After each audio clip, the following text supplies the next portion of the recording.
Hey everyone, we're making this video on November 29th, a few days after Thanksgiving here in the US, because this week we are finally ready to show you what's coming next for the Griffin family. If you've been listening to the Griffin Family Farmcast, you know that we've been on a bit of a journey over the past few months, really years, and we're about to get into a new season for our family and hopefully a new season for this channel. But before I tell you about what we're doing, I need to tell you a little bit about how we got here. And I'll just say up front that parts of this story might be a little bit disturbing to people who have struggled with mental illness or have experienced it in the life of others. I'm not going to be sharing anything too intense, but I just wanted to give you guys a heads up. We've recently found ourselves, unfortunately, linked with someone suffering from some pretty serious mental illness, and they cause us a bit of harm in the process. If you're new to the channel, my name is Taylor, and as the title of this video hopefully indicated, 6 years and 3 months ago, August of 2019, we bought and moved into this house. As I shared in a recent video, my wife Cassidy and I were pastors to university students, and we moved here just outside of Spokane, Washington to work at a local university. At that time, we had just celebrated our 3rd anniversary, and we were brand new to the area. We just drove 200 miles with this and our entire apartment in this truck. We're gonna see what happens when we open.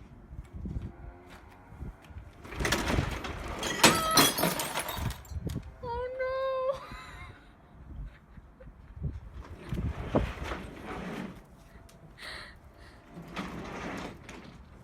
But everything else is totally fine. That's so sad.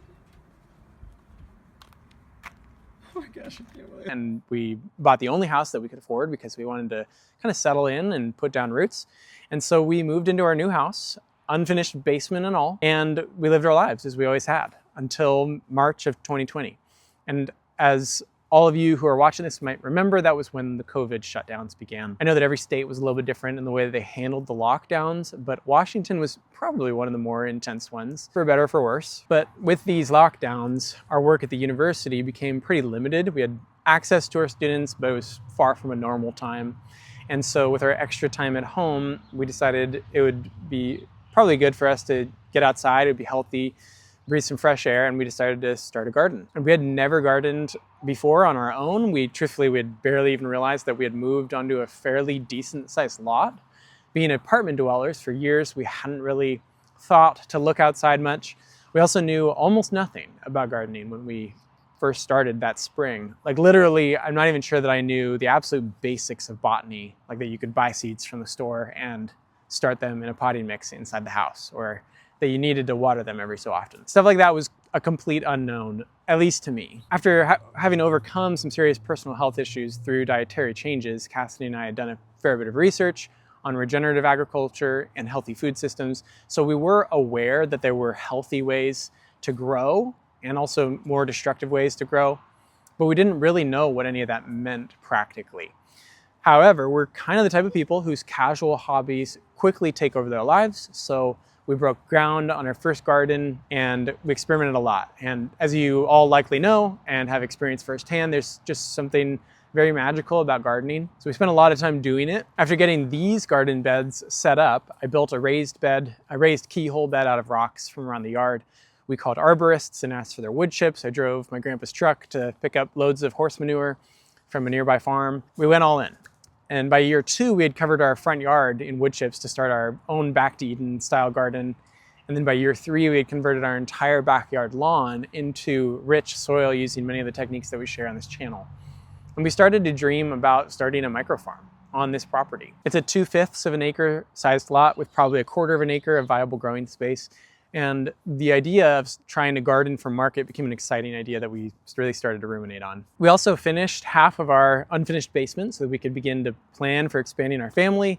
We had our first boy late in 2020, and we had our baby girl in 2022. The only problem was that our work as university pastors was changing. And I can't really get into all the details in this video, but by mid-2022, we were more or less forced to make the decision to move. And this was pretty challenging, almost heartbreaking to make this decision because it meant that we had to leave our home. It was either that or end our careers as university pastors, and we weren't really quite ready to do that yet. It's hard to fully articulate what this home meant to us at that time. It kind of became a refuge for us in the isolating times of the coronavirus. And we had grown a huge love for growing.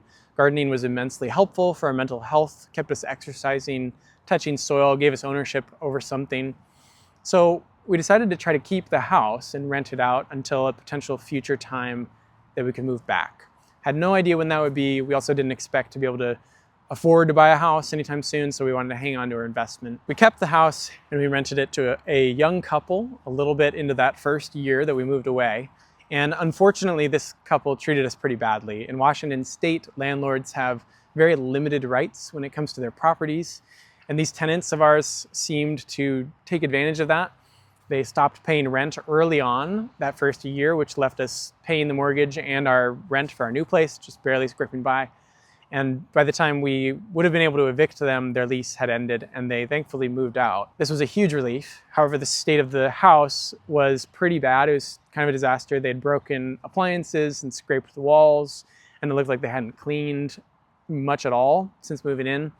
And worst of all, and I'll give you a fair warning that this might be a little bit disturbing, but they had been keeping chickens while they lived here. However, when they moved out and we took inventory of the state of the house, we found several of their chickens dead, wrapped in a plastic bag and shoved into a box that they left in our basement. And this might have felt like a deliberate attack, or like they were trying to send us some sort of weird message or something, except for the fact that they also left a ton of personal documents like medical records and social security cards and bank information. We legitimately could have kind of destroyed their lives if we had been nefarious people. We tried to get in touch with them to see if they wanted any of the stuff that they left, and they refused to respond. For that reason, I think they were more likely dumb than evil, and we just decided to shred the papers that they left behind. Anyway, after this experience, Cassidy and I thoroughly debated if we wanted to go through the process of renting to someone new or if we wanted to just sell the house and give up the hassle and the heartache.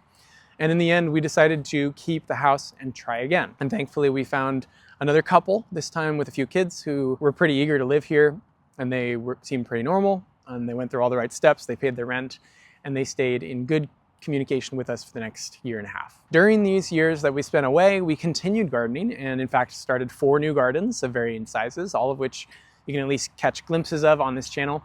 And really, this channel was sort of a lifeline to gardening while we were away from our original garden. We've grown a ton in our gardening skills since starting this channel, and we're so happy with where it's taken us. And the more that we gardened and the more we have built this channel, the more we have kind of started to long to come back and actually start our microfarm on the property that started it all for us. So near the beginning of this past summer, Cassidy and I made the decision to leave our jobs as university pastors and come back to start the farm.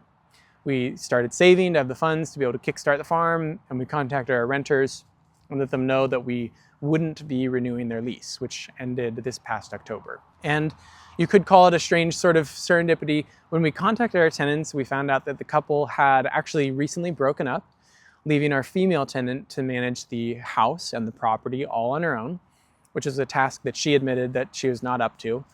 So it seemed like this would be a pretty good arrangement for all of us. However, last month, right at the beginning of October, we abruptly lost contact with our tenant 1 month before her lease was going to end. And whereas prior to last month, she had behaved completely normally, she suddenly began acting very strangely.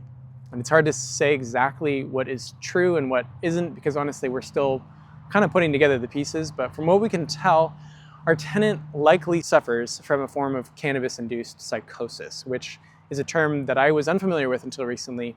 Essentially, to put it bluntly, she started acting like a crazy person.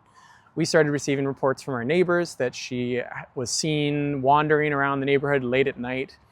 She stopped paying all of her bills, including the water. She was completely unreachable since she had lost her phone and would be absent or potentially incapacitated whenever we tried to find her at the house. And she began inviting other unhoused individuals to live with her in the house. This combination of events has led us down the slow road of trying to help her and trying to get her to move out of the house. Not only because her lease expired, but also because she broke many of our lease agreements and we wanted to move back in. She was smoking in the home, inviting long-term guests with pets and lots more stuff. And this was really tricky. We didn't really have any exact idea of what we were dealing with.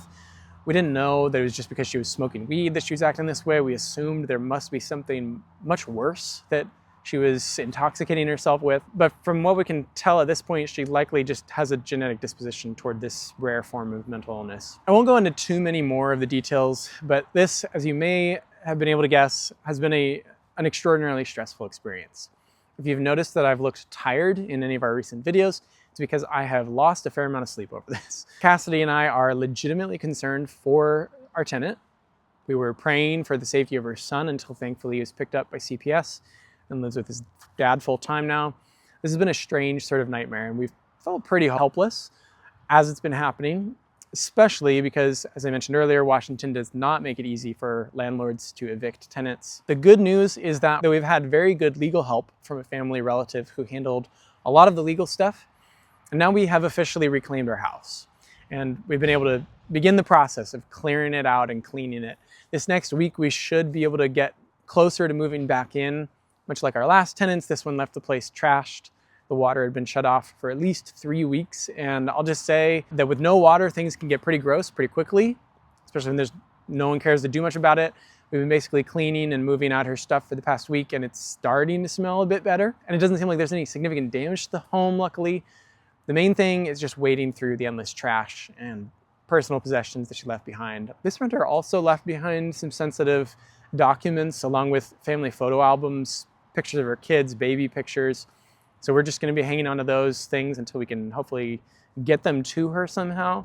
From what we know, she is living with a friend somewhere, but we don't have any direct contact with her right now.